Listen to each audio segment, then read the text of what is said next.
एक बार फिर से आपका स्वागत है हिंदी साहित्य की इस कड़ी में। आज हम देखेंगे आत्मकथा एक कहानी, यह भी लेखिका मन्नू भंडारी। तो इसका भूमिका हमने देख लिया है। यूनिट 10 में आप नेट जेआरएफ के सिलेबस में लगा हुआ है और यूनिट 10 प्लेलिस्ट है, इसी नाम से आप जाके देख सकते हैं।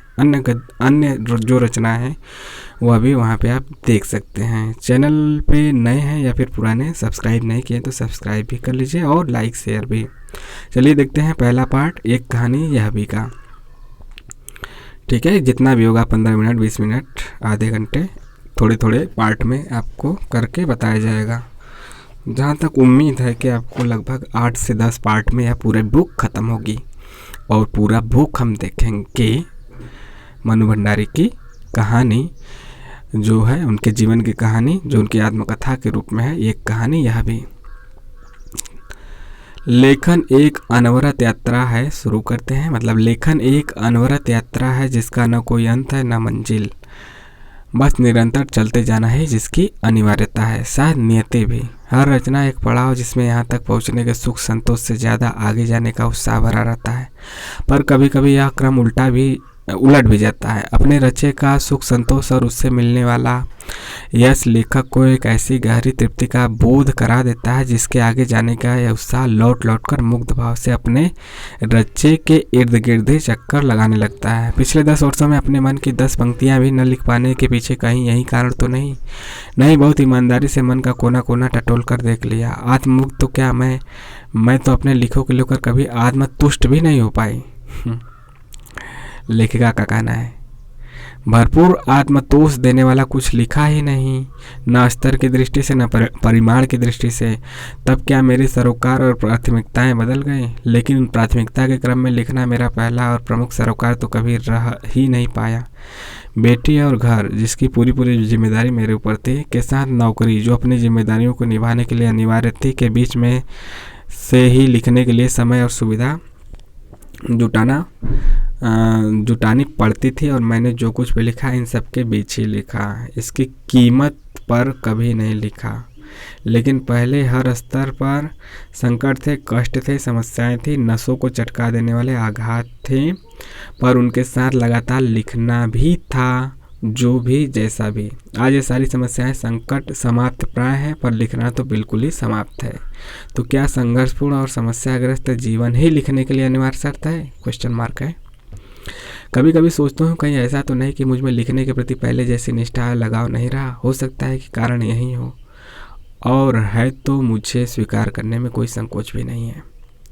अच्छा है कि मेरे पास कोई ऐसा तर्क कौशल या लेखकी हुनर नहीं है जिससे मैं लेखन में आए इस ठहराव को भटकाव न मानकर कुछ असामान्य से कारण ढूंढ लेती है और उस मानसिक यंत्रणा और जानलेवा दंड से भी मुक्ति पा लेती जो इस स्थिति की अनिवार्य परिणति होनी चाहिए। मेरे पास आज अगर कुछ है तो हर दिन के साथ बढ़ती छटपटाहट और लगातार रिश्ते टूटते आत्मविश्वास की कचोट है। आज मैं कितनी शिद्दत के साथ महसूस कर रही हूँ कि कलम और शब्द के साथ रिश्ता टूटते ही चले जाने की प्रक्रिया में कैसे ज़िंदगी के साथ भी मेरा रिश्ता टूटता चला गया, कैसे मैं सबसे कटी छटी और अपने में ही सिमटती सिकुड़ती चली गई। लेकिन इतना सब होने के बावजूद लिखने की एक अव्यक्त सी लालसा मन को बराबर कचोटती रही, और एक दिन इसी कचोट की मार से मैं घर की सामान्य से सुविधाओं में लिथड़ी पर मन को निरंतर कंगाल और शरीर को रुग्ण बनाती अपनी एक निहायत ही यांत्रिक ढर्रे में डली बेजान से जिंदगी को छोड़कर उज्जैन चली आई, अकेली। एक प्रयोग यह भी सही। यह किसका कहना है? लेखिका का, मन्नू भंडारी का। लिखने का आधार बनाने के लिए जिंदगी के टूटे बिखरे और खोए सूत्रों को समेटने की प्रक्रिया में जाने की अपनी माली की एक बात याद आई।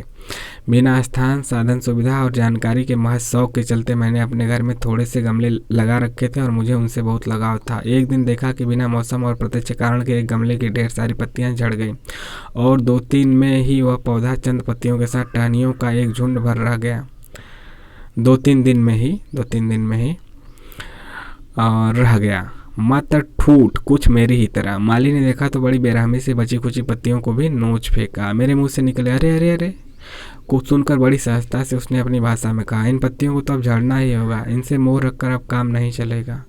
क्योंकि ये अब जान नहीं देने वाली इस पौधों को। अब तो जड़ को देखना होगा और उससे गमले की मिट्टी उलट दी। गमले के निचली गहराई से निकला जड़ों का गुच्छा, मिट्टी में लिथड़े एक दूसरे से उलझे उनके रेशे, जो रेशे सड़े गले थे और जिन्होंने पौधों की जीवनी शक्ति को कुंद कर दिया था।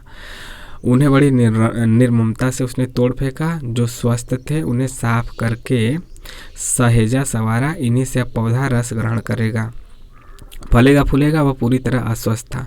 तो क्या अपने को पुनर्जीवित करने के लिए मैं भी अपनी जड़ों की ओर लौटूं? सारे सड़े गले रेशों को उखाड़कर उन रेशों को देखूं, परखूं, सहेजूं, संवारूं जिनकी जीवनी शक्ति मुझे यहाँ तक लाई। उन्हीं का एक ऐसा अनवरत सिलसिला तलाश करूं जो बेजान हुआ है। इस पौधे में भी शायद जान फूके। आगे बढ़ने के लिए पीछे मुड़कर देखना सहायक ही नहीं, कभी कभी अनिवार्य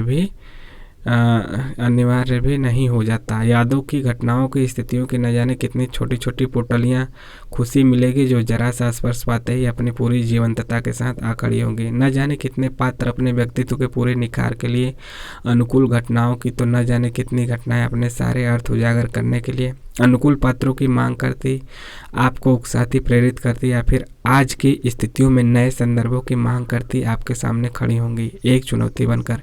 एक बार पूरी निष्ठा और ईमानदारी के साथ इन सबसे जुड़कर देखा तो जाए। कौन जाने इस ठूठ जैसी टहनियों में भी कुछ अंकुरित होने की प्रक्रिया शुरू हो जाए। यह सोचना है आपका लेखिका का। आगे कहती हैं, जन्मी तो मध्य प्रदेश के भानपुरा गांव में थी, लेकिन मेरी यादों का सिलसिला शुरू होता है अजमेर के ब्रह्मपुरी मोहल्ले के उस 2 मंजिला मकान से जिसकी ऊपरी मंजिल में पिता का साम्राज्य था। वहां निहायत अव्यवस्थित ढंग से फैली बिखरी पुस्तकों, पत्रिकाओं और अखबारों के बीच वे या तो कुछ पढ़ते रहते थे या फिर डिक्टेशन देते रहते थे। नीचे हम सब भाई बहनों के साथ रहती थी। हमारी बेपढ़ी लिखी व्यक्तित्वहीन माँ सवेरे से शाम तक हम सबकी इच्छाओं और पिताजी की आज्ञाओं का पालन करने के लिए सदैव तत्पर रहती थी। अजमेर से पहले पिताजी इंदौर में थे, जहां उनकी बड़ी प्रतिष्ठा थी, सम्मान था, नाम था। कांग्रेस के साथ साथ वे समाज सुधार के कामों से जुड़े हुए थे। शिक्षा का वे केवल उपदेश ही नहीं देते थे, बल्कि उन दिनों 8-8, 10-10 विद्यार्थियों को अपने घर रख कर पढ़ाया भी है, जिनमें से कई तो बाद में ऊंचे ऊंचे ओहदों पर पहुंचे। उनकी खुशहाली के दिन थे और उन दिनों उनकी दरियादिली के चर्चे भी कम नहीं थे। एक ओर वे बेहद कोमल और संवेदनशील व्यक्ति थे, दूसरी ओर बेहद क्रोधी और अहमवादी, मतलब कि घमंडी। पर यह सब तो मैंने केवल सुना, देखा तब तो इन गुणों के भग्नावशेषों को ढोते पिता थे। एक बहुत बड़े आर्थिक झटके के कारण वे इंदौर से अजमेर आ गए थे, जहां उन्होंने अपने अकेले के बलबूते और हौसले से अंग्रेजी हिंदी शब्दकोश विषयवार तरीके से तैयार किया कि अधूरे काम को आगे बढ़ाना शुरू किया। यह अपनी तरह का पहला और अकेला शब्दकोश था। इससे उन्हें यश और प्रतिष्ठा तो बहुत दी, पर उतना अर्थ नहीं जो उन्हें संपन्नता की पहली जैसी स्थिति में पहुंचा सकता था। वैसे 5 बच्चों के साथ परिवार का पालन पोषण और 4 की तो शादियां भी की। जो भी जैसे भी, फिर मेहमानबाजी का तो पुराना स्तर ही बदस्तूर चालू था। लेकिन दोनों हाथों से खुले हाथ खर्च करने वाले व्यक्ति के लिए हाथ खींच कर चलने की यातना और शायद निरंतर गिरती आर्थिक स्थिति ने ही उनके व्यक्तित्व के सारे सकारात्मक पहलुओं को निचोड़ना शुरू कर दिया। सिक्योरिटी आर्थिक स्थिति के कारण और अधिक विस्फारित उनका अहम उन्हें इस बात तक अनुमति नहीं देता था कि वे कम से कम अपने बच्चों को तो अपनी आर्थिक व्यवस्थाओं का भागीदार बनाएं। नवाबी आदतें, अधूरी महत्वाकांक्षाएं, हमेशा शीर्ष पर रहने के बाद हाशिए पर सरकते चले जाने की यातना क्रोध बनकर हमेशा माँ को कपाती, थरथराती रहती थी। अपना गुस्सा मतलब माँ पे ज़्यादा निकालते थे। अपनों के हाथे विश्वासघात की जाने कैसी गहरी चोटें होंगी। वे जिन्होंने आंख मूंद कर सबका विश्वास करने वाले पिता को बाद के दिनों में इतना शक्की बना दिया था कि जब तब हम लोग भी उसकी चपेट में आ जाते थे। यूँ हम लोग जैन हैं, पर पिताजी आर्य समाजियों के बीच दीक्षित हुए थे, इसलिए हम लोगों ने कभी जैनियों जैसे व्रत उपवास नहीं किए, यहाँ तक कि सामंतरी के दिन भी नहीं। कभी हम लोग मंदिर या मुनि आचार्यों के व्याख्यान सुनने उपाश्रय नहीं गए। यहाँ पे याद रखें कि पूछा जा सकता है कि मन्नू भंडारी क्या थी उनके अनुसार, तो जैन थे, लेकिन आर्य समाजियों के मतलब वहाँ पे दीक्षा मिला था, इसलिए उपवास जैनों के भांति नहीं रखे थे। कभी हम लोग मंदिर या मुनि आचार्यों के व्याख्यान सुनने उपाश्रय नहीं गए। साल में 1-2 बार संग साथ मिलने पर माँ जरूर चली जाती थी, और एक बार पैदल यात्रा करते हुए रात काटने के लिए 5-7 साध्वियों का पड़ाव हमारे यहाँ पड़ा। माँ बेहद उल्लसित, कोई 60-70 भक्तों से सारा आंगन भर गया, बस पिताजी ऊपर से नहीं उतरे और मैं अपने कमरे से नहीं निकली। बार बार आग्रह पर मैं ही पिताजी को बुलाने के लिए ऊपर गई, पर उनका दो टूक जवाब, अरे उन बेपढ़ी लिखी आदमियों के पास जाकर क्या करूँगा मैं, वे नहीं आए तो तबीयत की आड़ लेकर मुझे ही उनके नकार के नुकीले कोनों को मुलायम बनाना पड़ा। जैन दर्शन पर उनकी अच्छी पकड़ थी और उसका भरपूर बोध भी था उन्हें। मैं जरूर जाकर बैठी, पर अपनी नज़र में उनके आडंबरों पर इतनी बहस की कि वहाँ एकत्रित लोग भौचक्के होकर देखते ही रह गए।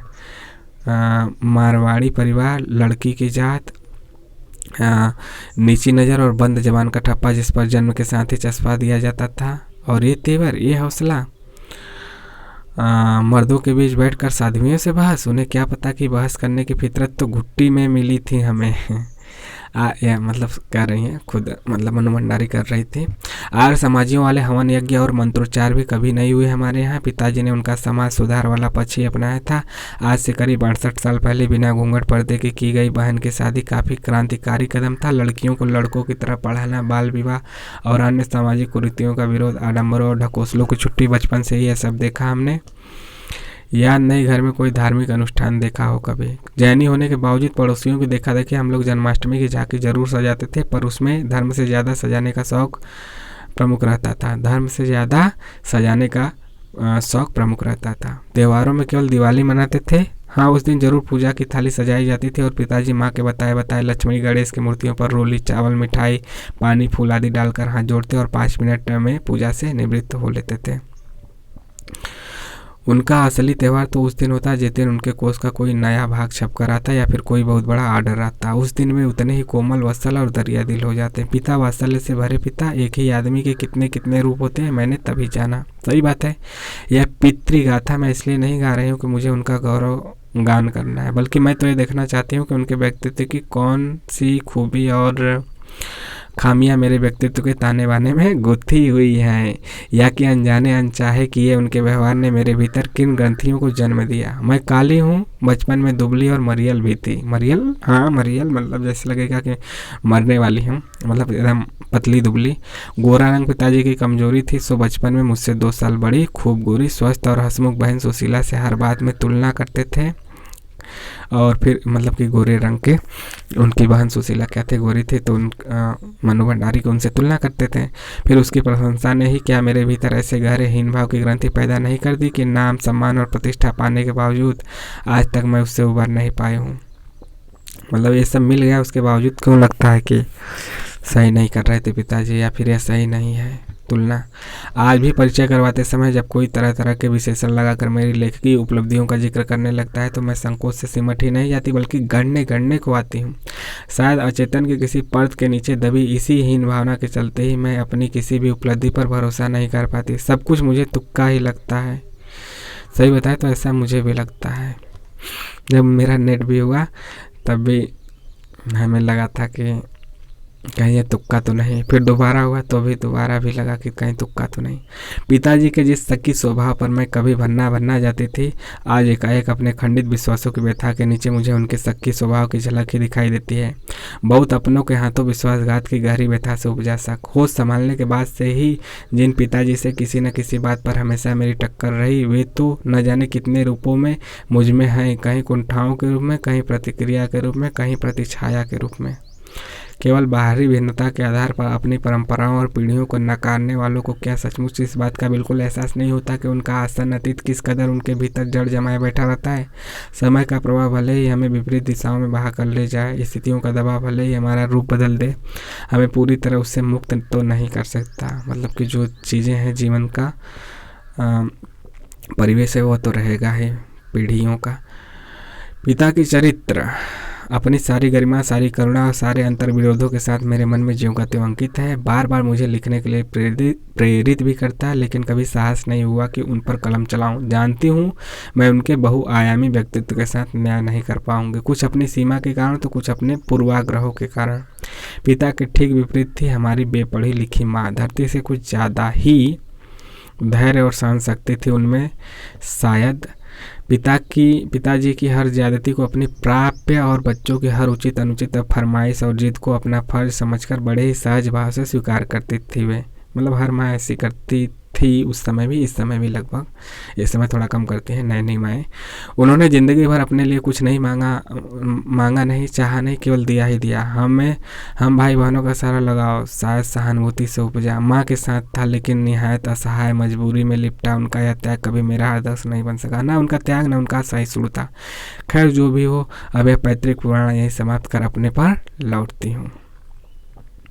5 भाई बहनों में सबसे छोटी मैं थी। सबसे बड़ी बहन की शादी के समय मैं शायद 7 साल की थी और उसकी एक धुंधली सी याद ही मेरे मन में है। लेकिन अपने से 2 साल बड़ी बहन सुशीला और मैंने घर के बड़े से आंगन में बचपन के सारे खेल खेले। सतोलिया, लंगड़ी टांग, पकड़म पकड़ाई, काली टीलो, तो कमरों में गुड्डियों के ब्याह भी रचाए पास पड़ोस की सहेलियों के साथ। यूँ खेलनों का हमने भाइयों के साथ गुल्ली डंडा भी खेला और पतंग उड़ाने, कांच पीस कर माजा सूतरे, मतलब वहीं मतलब कि जो रहता है ना काटने वाला, चाइनीज माजा सूतने का भी काम किया। तो पहले क्या करते थे, कांच ही बल्लफवा का कांच पीस के एकदम, फिर उसको गोद और थोम लगा के फिर धूप में सुखाते थे, फिर उससे पतंग उड़ा के काटते थे। लेकिन उनकी गतिविधियों का दायरा घर के बाहर ही अधिक रहता था और हमारी सीमा थी घर। हाँ, इतना ज़रूर था कि उस ज़माने में घर की दीवारें घर तक ही समाप्त नहीं हो जाती थी बल्कि पूरे मोहल्ले तक फैली रहती थी। इसलिए मोहल्ले के किसी भी घर में जाने में कोई पाबंदी नहीं थी, बल्कि कुछ घर तो परिवार का हिस्सा ही थे। आज तो मुझे बड़ी शिद्दत के साथ यह महसूस होता है कि अपनी ज़िंदगी खुद जीने के इस आधुनिक दबाव के महानगरों के फ्लैट में रहने वाले को हमारे इस परंपरागत पड़ोस कल्चर से विच्छिन्न करके हमें कितना संकुचित, असहाय, असुरक्षित बना दिया है। पहले मतलब एक संयुक्त परिवार रहता था तो कितना सुरक्षित था। मेरी कम से कम 1 दर्जन आरंभिक कहानियों के पात्र इसी मोहल्ले के हैं जहां मैंने अपनी किशोरावस्था गुजार अपनी युवावस्था का आरंभ किया था। 1-2 को छोड़कर उनमें से कोई भी पात्र मेरे परिवार का नहीं है।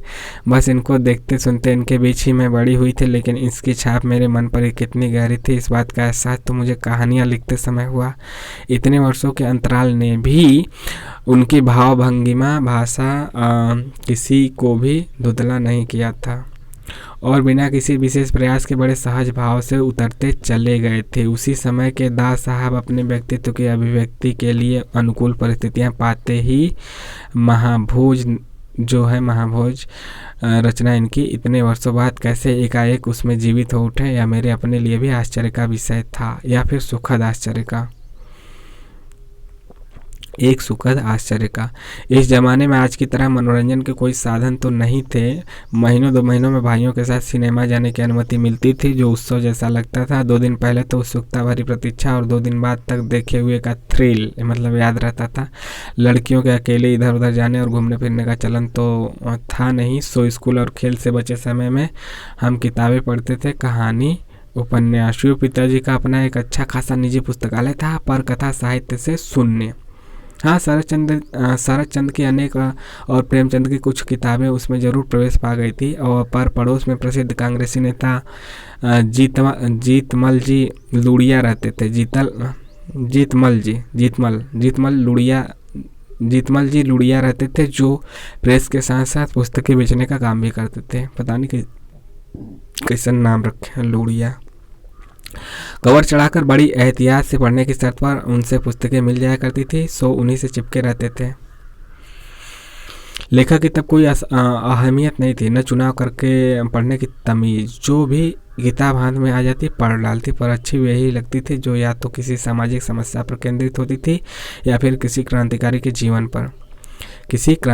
जीवन पर। लेखक के रूप में यदि किसी से पहचान बनी तो केवल शरद और प्रेमचंद से। 6ठी क्लास से लेकर इंटर तक हर साल गर्मी की छुट्टियों में धन्य कुमार जैन द्वारा अनुदित शरद साहित्य के जितने विभाग मिलते उन्हें पढ़ने का सिलसिला बराबर चलता रहता। ध्यान से पढ़िए, यहाँ से क्वेश्चन आते हैं। आज भी याद है कि हर साल मैंने पढ़ी हुई उन किताबों को उतना ही डूब कर पढ़ा था। पढ़ी हुई किताबों को भी डूब के दोबारा, जैसे हम लोगों का पढ़ने में नहीं मन लगता है, लेकिन मनु भंडारी कह रहे हैं कि मैं दोबारा भी पढ़ती थी तो उतने ही डूब कर। हालांकि मैं यह दोबारा पढ़ रहा हूँ मनु भंडारी का, आपके सामने मतलब अध्यापन हो रहा है, लेकिन पहली बार जितना डूब के पढ़ा था आज भी उतना ही डूब के पढ़े। पता नहीं क्यों इतना लगाव है इनकी इस रचना से। उसके कई वर्षों बाद जब आवारा मसीहा पढ़ा तो एकाएक ही इस जीवनी के संदर्भ में फिर से सारा साहित्य पढ़ने का मन हुआ। सारा सरस साहित्य पढ़ने का मन हुआ। काफ़ी कुछ पढ़ा भी और मैं खुद हैरत में थी कि समय के साथ साथ बदलती हुई रुचियाँ, सौदस्यता के बोझ से बोझिल हो आई, संवेदना और तरस से तीखी हो आई। मानसिकता के बावजूद उनकी कई रचनाओं ने मुझे उसी तरह बाधा अपने में डुबोया। अब कोई चाहे तो मेरे इस बांधने डुबोने का औरताना भावुकता के खाने में डालकर खारिज कर सकता है। उस समय तक हमारे परिवार में लड़की के विवाह के लिए अनिवार्य योग्यता थी। उम्र 16 वर्ष और शिक्षा में मैट्रिक यानी 10वीं पास। 16 साल हो गया, 10 पास हो गया शादी। 1944 में, अभी तो कुछ साल पहले तक भी ऐसा होता था गांव में, खासकर अभी भी होता है बहुत जगह। सन 1944 में सुशीला ने योग्यता प्राप्त की और शादी करके कलकत्ता चली गई। दोनों बड़े भाई भी आगे की पढ़ाई के लिए बाहर चले गए। इन लोगों की छत्रछाया के हटते ही पहली बार मुझे नए सिरे से अपने वजूद का एहसास हुआ। पिताजी का ध्यान भी पहली बार मुझ पर केंद्रित हुआ।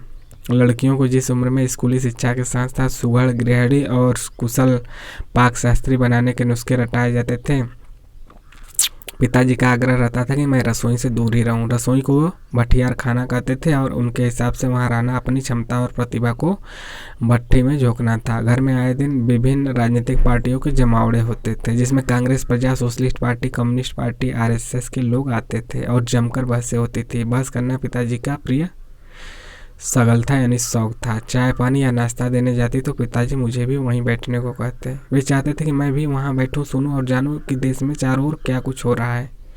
देश में हो भी तो कितना कुछ रहा था। 1942 के आंदोलन के बाद से तो सारा देश जैसे खोल रहा था, 42 वाला गांधी जी वाला भारत छोड़ो आंदोलन। लेकिन विभिन्न राजनीतिक पार्टियों की नीतियां, उनके आपसी विरोध या फिर मतभेदों की तो मुझे दूर दूर तक कोई समझ नहीं थी। हाँ, क्रांतिकारियों और देशभक्त शहीदों के रोमानी आकर्षण, उनकी कुर्बानियों से जरूर मन आक्रांत रहता था।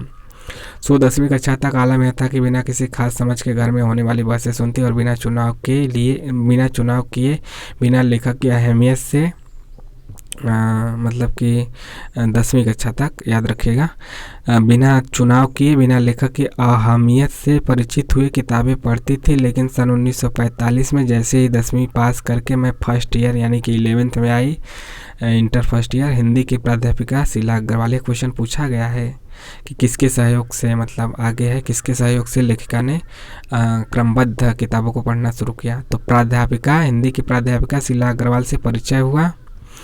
Savitri girls high school, school का नाम भी पूछ सकता है, सावित्री गर्ल्स हाई स्कूल, जहां मैंने ककहरा सीखा। 1 साल पहले ही कॉलेज बना था और इसी साल नियुक्त हुई थी।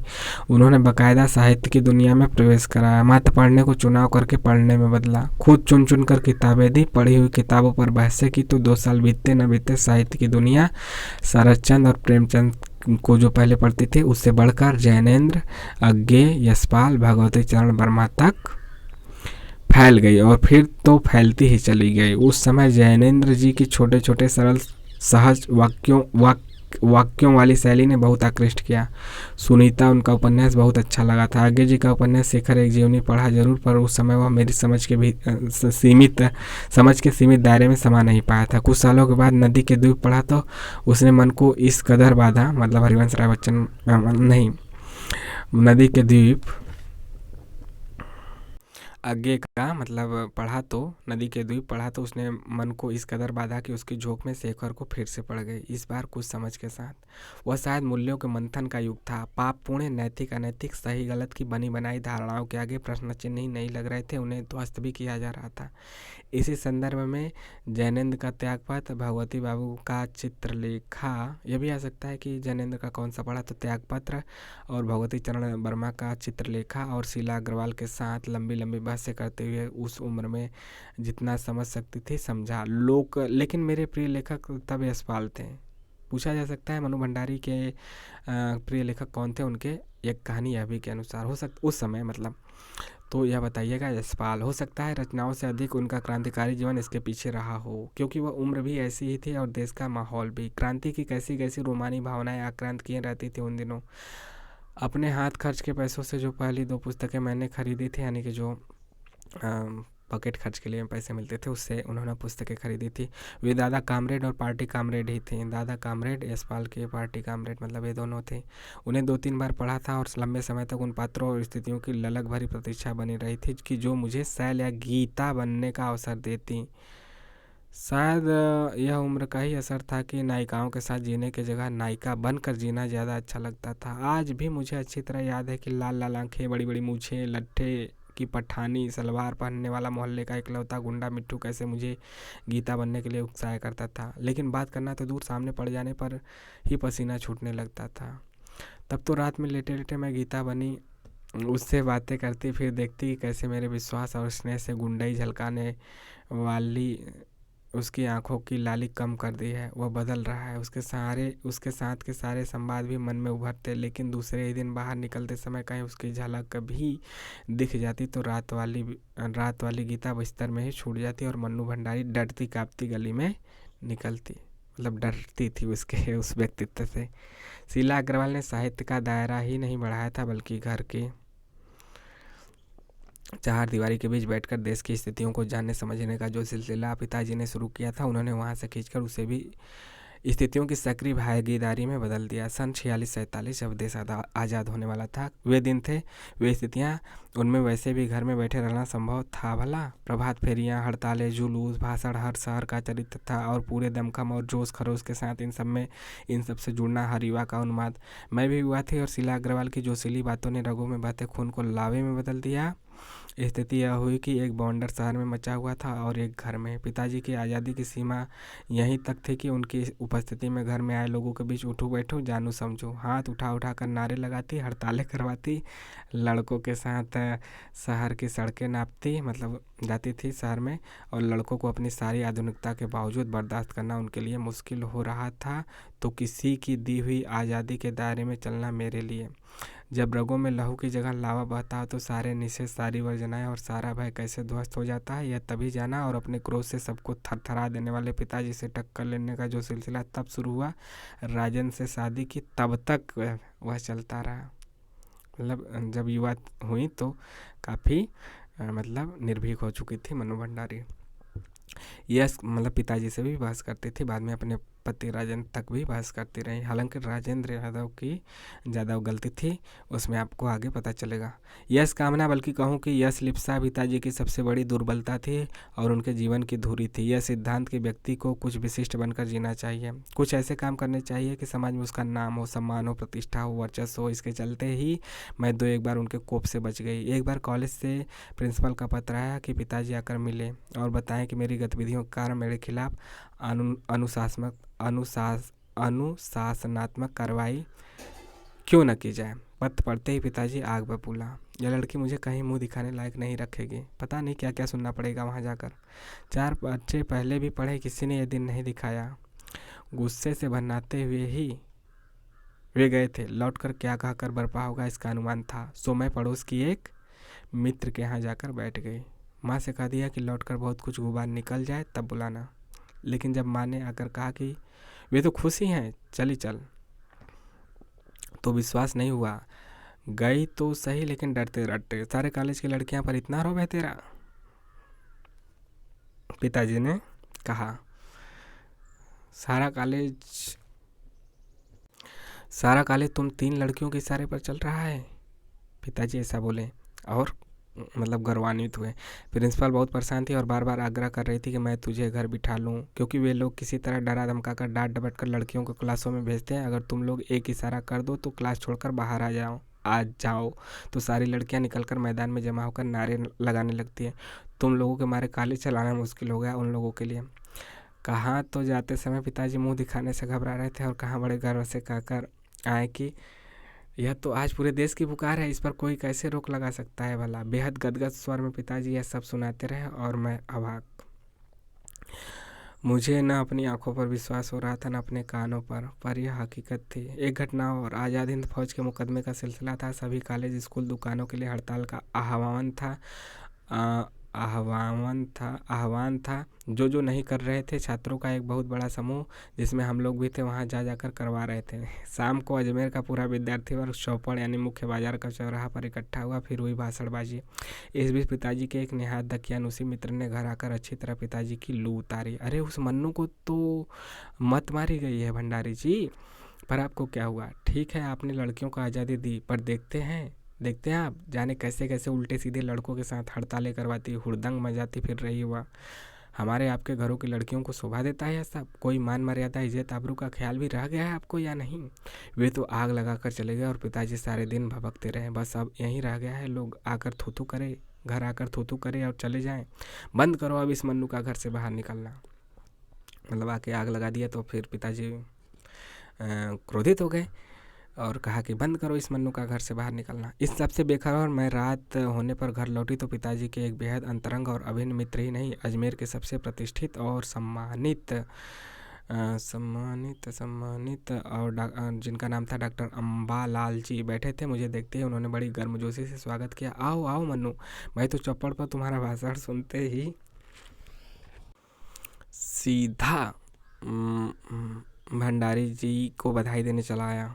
I am really proud of you. क्या तुम घर में घुसे रहते हो भंडारी जी? घर से निकला भी करो। You have missed something. और वे धुआंधार तारीफ करने लगे। वे बोलते जा रहे थे, पिताजी के चेहरे का संतोष धीरे धीरे गर्व में बदलता जा रहा था। भीतर जाने पर माँ ने दोपहर के गुस्से वाली बात बताई तो मैंने राहत की सांस ली। आज पीछे मुड़कर देखती हूँ तो इतना तो समझ में आता ही है कि क्या तो उस समय मेरी उम्र थी और क्या मेरा भाषण रहा होगा। यह तो डॉक्टर साहब का स्नेह था जो उनके मुंह से प्रशंसा बनकर बह रहा था, या यह भी हो सकता है कि आज से करीब 60 साल पहले अजमेर शहर में चारों ओर से उमड़ती भीड़ के बीच एक लड़की का बिना किसी संकोच और झिझक के यूँ धुआंधार बोलते चले जाना ही इसके मूल में रहा हो। पर पिताजी कितनी तरह के अंतर विरोधों के बीच जीते थे। वे एक ओर विशिष्ट बनने और बनाने की प्रबल लालसा तो दूसरी ओर अपनी सामाजिक छवि के प्रति उतनी ही सजगता। पर क्या यह संभव है? क्या पिताजी को इस बात का बिल्कुल भी एहसास नहीं था कि इन दोनों का तो रास्ता ही टकराहट का है? सन 1947 के मई महीने में शीला अग्रवाल को कॉलेज वालों ने नोटिस थमा दिया, लड़कियों को भड़काने और कॉलेज का अनुशासन बिगाड़ने के आरोप में।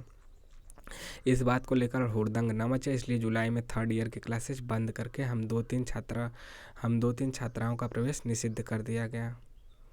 मतलब जो लोग वो सब हड़तालें करवाती थी, 3 लोग, 2-3 छात्राओं का बंद कर दिया जाए। मनु भंडारी भी उसमें थी। हुड़दंग तो बाहर रहकर भी इतना मचा है कि अंततः दिल्ली से डायरेक्टर ऑफ एजुकेशन मिस्टर सेठी, यही नाम था शायद, को आना पड़ा। बाहर रह के हुड़दंग मचाया। उनके सामने हम लोगों ने, कॉलेज वालों ने अपना पक्ष रखा। मतलब स्टूडेंट मनु भंडारी और कॉलेज वाले दोनों ने पक्ष रखा। 2 दिन तक बहस चलती रही। हम उनके हर तर्क को केवल काटते ही नहीं बल्कि बिल्कुल निराधार सिद्ध कर देते हैं। पर हमारे एक एक तर्क ने कि यदि 3rd ईयर बंद करना ही था तो इसकी सूचना हमें मई तक मिल जानी चाहिए थी। जुलाई में जब हम एडमिशन लेने गए तब यह सूचना देना कहाँ तक तर्कसंगत है, जायज़ है। सारी बात को हमारे पक्ष में कर दिया। मजबूरन कॉलेज वालों को 3rd ईयर खोलना पड़ा। जीत की यह खुशी पर सामने खड़ी चिर प्रतीक्षित एक बहुत बड़ी खुशी के सामने यह खुशी बिला ही गई। शताब्दी की सबसे बड़ी उपलब्धि 15 अगस्त 1947। मनु भंडारी अपनी उपलब्धि बता रहे हैं कि 3rd ईयर खोल दिया गया और मतलब 3rd ईयर खुल गया। इसके बाद लेकिन सबसे बड़ी खुशी आई आज़ादी वाली, तो 15 अगस्त 1947 तो सबसे बड़ी खुशी है, तो उसके सामने सभी खुशी बिला जाएगी, यह उनका कहना है। कितना मन था कि दिल्ली जाकर किसी तरह सत्ता का हस्तांतरण देखने को मिले, क्योंकि लगता था जैसे इस उपलब्धि में हमारा भी योगदान है, पर यह संभव नहीं था। जो अजमेर की सड़कों पर ही जश्न देखा। अजमेर शहर में वैसी दिवाली न पहले कभी मनी होगी न बाद में। आज़ादी के साथ जुड़ा विभाजन और उनका भयंकर त्रासदी सूचना के स्तर पर तो हमें यह सब मालूम हुआ, पर संवेदना के स्तर पर उस समय हमने उसकी आँच महसूस ही नहीं की थी। टीवी तो उन दिनों थे नहीं जो शरणार्थियों के उन काफिलों को देखते जो केवल लूट पीट कर ही नहीं, अपना सारा अतीत भी अपनी सरहदों की मिट्टी में दफना कर खाली हाथ खाली जेब लिए आतंक से थरथराते हुए अनिश्चित भविष्य और अनजान सरहदों में प्रवेश करने के लिए अभिशप्त थे। अपनी मिट्टी अपनी सरहदों के मोह का थोड़ा सा एहसास यदि हुआ तो एक छोटी सी घटना से। एक मुसलमान रंगरेज था। मोहल्ले की लड़कियां उसे बाबा कहती थी। हम लोग उसे कभी हल्के हल्के रंग रंगने तो कभी बंधेज के डिज़ाइन बनाने को साड़ियाँ देते थे। हमारे मन लायक डिज़ाइन बन जाता तो हमसे ज़्यादा प्रसन्नता उसे होती थी। वह हफ्ते में 1 दिन आता था और रंगरेज की रे को खींचकर एक खास अंदाज में आवाज़ लगाता था, रंगरेज। अचानक बाबा का आना बंद हो गया। हम लोग हैरान परेशान। कुछ दिनों बाद मालूम पड़ा कि वे पाकिस्तान चले गए। पर क्यों? अजमेर में मुसलमानों की संख्या भी खासी थी, दरगाह तो है ही, पर कोई ऐसे भयंकर दंगे भी नहीं हुए थे कि कोई शहर छोड़कर चला जाए। क्या तकलीफ थी बाबा को? किससे डर था? खैर मैं भी अजमेर छोड़कर कलकत्ता चली गई थी, सो बात आई गई हो गई। कलकत्ता में मैंने कॉलेज तो ज्वाइन किया नहीं था, सो कुछ महीने कलकत्ता और कुछ महीने अजमेर रहती थी। कोई 2.5-3 साल बाद की बात है, मैं अजमेर में थी और एक दिन अचानक सुना रंगरेज। मैं चौंकी, फिर सोचा यह भ्रम है कि तभी उस आवाज़ की पुनरावृत्ति हुई। दौड़कर मैं ही बाहर नहीं आई, आस पड़ोस अड़ोस पड़ोस की 2-4 लड़कियां, भाभियां और निकल आए। हम सबसे घिरा, दोनों हथेलियों में माथा टिकाए ज़मीन पर गुमसुम बैठा बाबा और प्रश्नों की झड़ी लगाती। हम सब लोग कहाँ चले गए, क्यों चले गए थे, तुम्हें क्या ज़रूरत थी जाने की। अचानक बाबा फपक कर रो पड़ा, फपक कर बार बार ज़मीन से मिट्टी उठा उठा कर माथे से लगाने लगा। अनवरत आंसुओं और हिचकियों के बीच बस एक ही वाक्य उसके मुंह से निकलता जा रहा था, अपनी मिट्टी को छोड़कर कोई रह सकता है क्या, अपनी माँ को छोड़कर कोई रह सकता है क्या।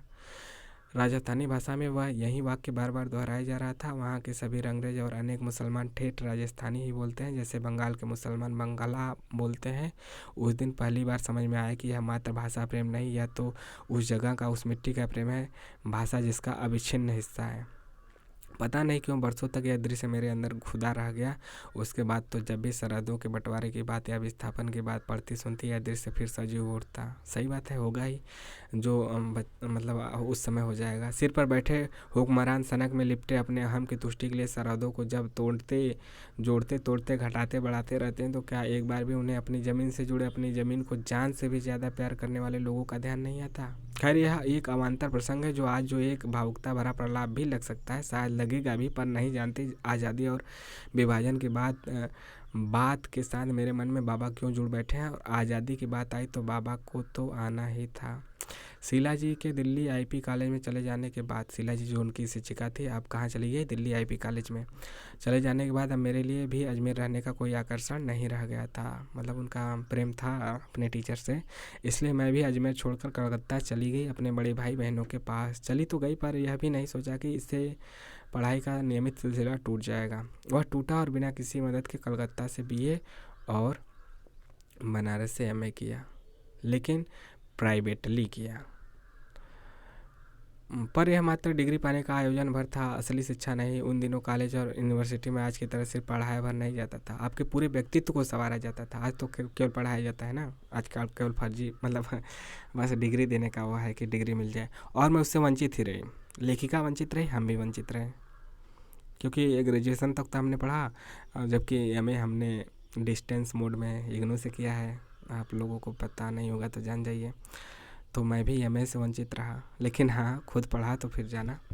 इस कॉम्प्लेक्स ने भी मुझे बाद में बहुत मथा, और आज भी मैं उनकी चुभन जब तब महसूस करती हूँ, बल्कि कह सकती हूँ बचपन के उस हीन भाव की ग्रंथि पर शीला अग्रवाल ने जिसे बहुत कुछ उबारा था, एक परत चढ़ाई इस कॉम्प्लेक्स ने। आज सोचती हूँ तो आश्चर्य होता है कि शीला नाम के साथ कैसा तो संयोग है मेरा।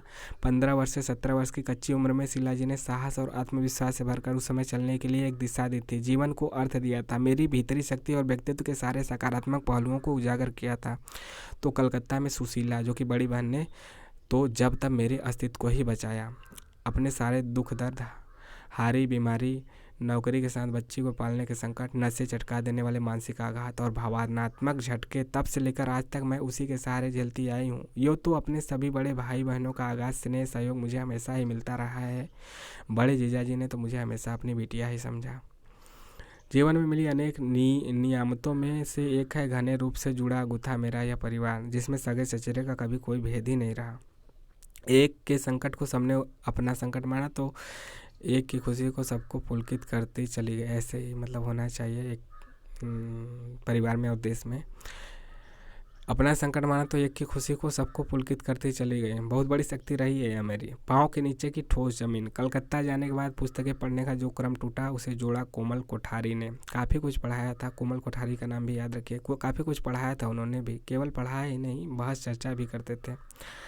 मैं तो उनका पढ़ाकूपन देखकर ही दंग थी, फिर कई बातों में उनका नया दृष्टिकोण। आज भी याद है मेरी समझ से भक्ति रंग में रंगी हुई मीरा, जैसा कि हम पढ़ते आए थे, का क्रांतिकारी रूप उन्होंने मेरे सामने रखा था। मैं सचमुच चकित रह गई थी। सच ही तो है, राजस्थान के राजमहलों में जहाँ स्त्री की उंगली तक दिखाना वर्जित है, वहाँ साधु संतों के बीच बैठकर मंजीरे बजाती, नाचती गाती मीरा से भी अधिक कोई क्रांतिकारी हो सकता है भला। आज स्त्री विमर्श की जद्दोजहद के ढोल ढमाके तो देखने सुनने को बहुत मिले, लेकिन ऐसा क्रांतिकारी चरित्र तो शायद ही कहीं देखने में आया हो। और इसके साथ ही रचनाओं को, पात्रों को नए ढंग से देखने पर रखने का सिलसिला शुरू हुआ। आज चाहे ये बातें बहुत बचकानी लगती हों, पर उस समय मेरे लिए ऐसी छोटी छोटी बातों का ही बहुत अहमियत थी। और यकीन मानिए छोटी छोटी बातें ही बड़ी बातें बनती हैं।